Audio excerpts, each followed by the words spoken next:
relates to your contribution, I do think we need to be careful, particularly when talking about elective activity within the Southwest Acute, not to try to conflate either deliberately or mistakenly conflate the issues. Because whilst I appreciate there are surgical improvements happening within the SWAH, we also need to separate out what aspect or what contribution the elective overnight centre is making to that.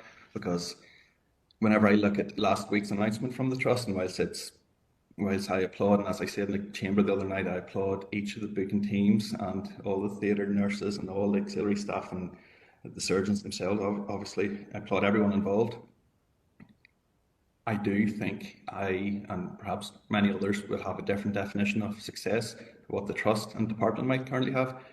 The figures last week were 164. I see the 172 now. 172 patients for an elective overnight stay centre in 8 months is pretty poor. It's more than poor in my opinion, and I appreciate, Mark, that you talked about the increase in the other elective work, but I would very much be of the opinion they're two separate strands. So one of my questions would be, how does the funding work with those lists? You talk about the 19.5 funded lists a week. How many of those are elective? How many of those are elective overnight stay centre lists?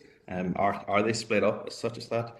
Another question would be, how many of, and I'm talking specifically the elective overnight centre or stay centre lists, so how many of those lists, with 170 patients, you're probably talking about 40 lists really, or 40 sessions or 40 days.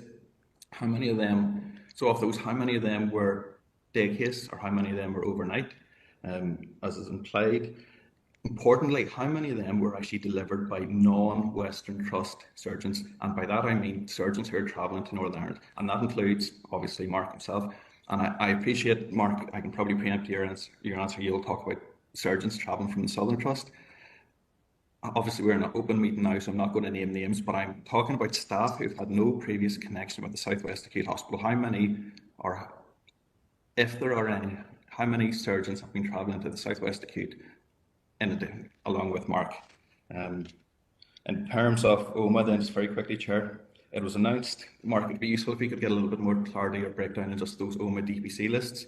You talked about the increase, and it's great to see the rebuild happening, but a year ago, whenever there was ministers in post, we were told, don't worry, Minister, the rebuild's well underway, and by this point we'll be at full capacity, and by this point again we'll be even perhaps at even better again capacity. And it just always seems that we're always a few months away from getting to where we should be. So my question would be, in terms of a year ago, it was probably over a year ago, Robin announced there were going to be 7 regional lists sent to OMA DPC weekly.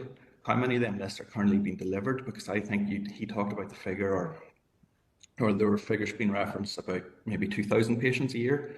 And so it would be useful, and these are regional lists for the DPC and OMA. I appreciate the OMA DPC previously has been focusing quite heavily on Western patients, but specifically on the regional work. And then finally, Chair, my final point would be, I'm aware just from talking to clinicians from right across Northern Ireland, early starts or late starts, early finishes are still a big problem. And it was mentioned to me in the past that there are particular problems still within OMA DPC. So it's just to really get an assessment on where we are with late starts, early finishes, whether it's still a problem, and whether the Trust now is currently content with the level of activity being delivered by OMA DPC, but also specifically by the Elective Overnight Centre in Enniskillen. Thank you. Okay, thank you.